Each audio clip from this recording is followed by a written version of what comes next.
Özbəkistanın paytaxtı Daşkənddə Mərkəzi Asiya dövlət başçılarının 7-ci məşvərət görüşü keçirilib. Prezident İlham Əliyev tədbirdə iştirak edib. Tarixi görüşdə Azərbaycan, Mərkəzi Asiya dövlət başçılarının məşvərət görüşünün tam hüquqlu üzvlüyü ilə bağlı qərar imzalanıb. Bugün Daşkənd Mərkəzi Asiya dövlət başçılarının 7-ci məşvərət görüşünə ev sahibliyi edib. Bu görüşün Azərbaycan üçün xüsusi tarixi əhəmiyyəti var.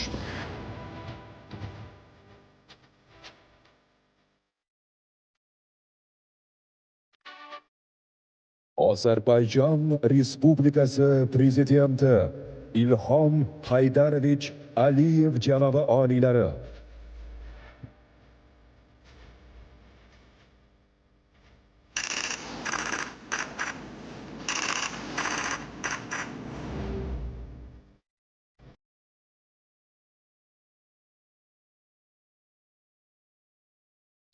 Tarixi görüş bir qədər sonra məhz bu zalda keçiriləcək. Azərbaycan Prezidenti İlham Əliyev bu masada əyləşəcək.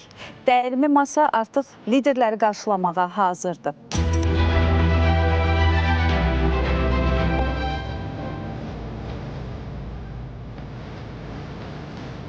Azərbaycan Mərkəzi Asiya formatına qəbul olunur. Beləliklə, formatın ölkə tərkibi 5-likdən 6-lığa çevrilir. Bunu Mərkəzi Asiya dövlət başçılarının 7-ci məşvərət görüşündə Özbəkistan prezidenti açıqlayır. Мы построим прочный мост между Центральной Азией и Южным Кавказом. Biz Mərkəzi Asiya ilə Cənubi Qafqaz arasında güclü bir körpü quracaq və vahid əməkdaşlıq məkanının formalaşmasına yol açacaq.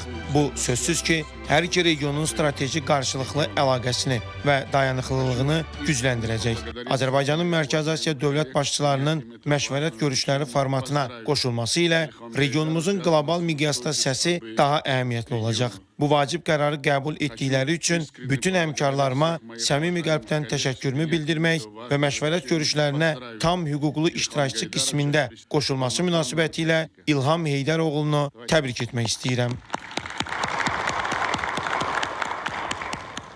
Azərbaycanın Mərkəzi Asiya ölkələrinin əməkdaşlıq formatına qoşulması ilə bağlı qərara görə həmkarlarına təşəkkürünü ifadə edən Prezident İlham Əliyev qeyd etdi ki, bu qərar münasibətlərimizin dostluq və qardaşlıq xarakterini bir daha təsdiqləyir. Tarixi qərar geniş coğrafi məkanda əməkdaşlığın və qarşılıqlı fəaliyyətin möhkəmlənməsinə xidmət edəcək. Ölkə başçısı son 3 ildə Mərkəzi Asiya ölkələrində 14 dəfə səfərdə olduğunu vurğuladı.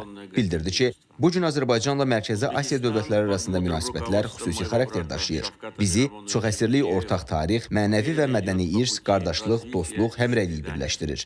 Biz bu əlaqələri nəinki qoruyub saxlamışıq, həm də onlara strateji tərəfdaşlıq xarakterinə malik olan yeni dinamika bəxş etmişik.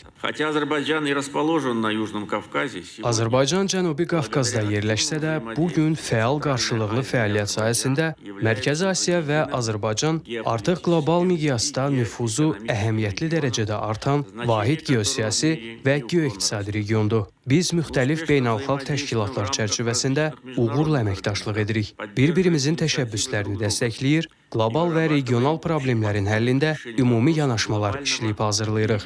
Ölkəmiz öz ərazi bütövlüyünü və suverenliyini bərpa etdikdən sonra işğaldan azad olunmuş ərazilərin dirçəlməsi üzrə geniş miqyaslı işlərə başlayıb. Biz bu məsələdə Mərkəzi Asiya ölkələrinin Azərbaycana göstərdiyi qardaş dəstəyini yüksək qiymətləndiririk. Daha sonra ölkə başçısı bildirdi ki, bugün Azərbaycan və Mərkəzi Asiya şərqlə qərb, şimalla cənub arasında birləşdirici bənd və körpüdür. Orta dəhlizin inkişafı ölkələrimiz üçün strateji əhəmiyyət kəsb edir. Nəqliyyat və logistika infrastrukturunun müasirləşdirilməsi, gömrük prosedurlarının sinxronlaşdırılması və rəqəmsallaşdırılması üzrə birgə səylər, yükdaşımaların həcminin artırılması, iqtisadi dayanıqlığın gücləndirilməsi və beynəlxalq bazarlarda əməkdaşlığın inkişaf etdirilməsi üçün geniş imkanlar açır. Son 3 ildə orta dəhliz üzrə Azərbaycandan keçən yükdaşımalar 90% artıb. Dəhliz boyu gediş vaxtları xeyli azaldılıb. Международный порт Алят, пропускная способность которого в ближайшие годы достигнет 25 миллионов тонн в год. Yaxın illərdə buraxılış qabiliyyəti ildə 25 milyon tona çatacaq. Ələt beynəlxalq limanı, Bakı-Tbilisi-Qars dəmir yolu, 9 beynəlxalq hava limanı, regionun ən böyük yük aviaşirkəti və digər amillər Azərbaycanı beynəlxalq nəqliyyat qovşağına çevirib. Əminəm ki, Azərbaycanın əsas hissəsini onun Naxçıvan Muxtar Respublikası ilə birləşdirmək üçün bu ilin avqustunda Vaşinqtonda əldə edilmiş razılaşmalar beynəlxalq daşımalar üçün tranzit imkanlarının genişləndirilməsinə töhfə verəcək. Azərbaycanda Zəngəzur dəhlizinin tikintisi başa çatmaq üzrədir. İlkin mərhələdə 15 milyon ton yük daşıma qabiliyyətinə malik bu dəmir yolu orta dəhlizin əsas arteriyasına çevriləcək. Həmçinin Zəngəzur dəhlizinin bir hissəsi olacaq avtomagistralın tikintisi də başa çatmaq üzrədir. Prezident İlham Əliyev həmçinin rəqəmsal rabitə sahəsində əməkdaşlıq mövzusuna toxundu. Qeyd etdi ki, rəqəmsal İpək yolu layihəsinə Xəzər dənizinin dibi ilə fiberoptik kabel şəbəkəsinin çəkilməsi planları daxildir. Xəzər dənizinin dibi ilə elektrik kabelinin çəkilməsi layihəsi qlobal bazarlara elektrik enerjisinin birgə ixracı üçün böyük perspektivlər açır.